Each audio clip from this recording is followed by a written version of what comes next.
আসসালামু আলাইকুম রহমতুল্লাহ।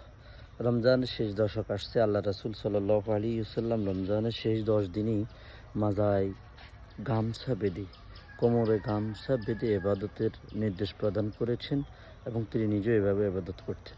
অর্থাৎ এবাদতের প্রতি অনেক বেশি গুরুত্ব বুঝাইতে গিয়ে এই শব্দগুলো ব্যবহার করেছেন। এবং রমজানের শেষ দশকে উল্লেখযোগ্য একটি আমল হলো এতেকাফ করা। যাদের সুযোগ আছে অবশ্যই এতেকাফ করবেন। আল্লাহ রাসূল তার জীবদ্দশায় জীবনে কখনোই এতেকাফ ছাড়েননি।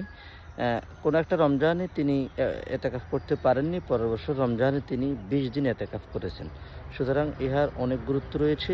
আর যিনি এতেকাফ করে রমজান মাসে, অন্তত তার জন্য সবচেয়ে বিগ অপরচুনিটি সেটা হচ্ছে সে লাইলাতুল কদর পাবে।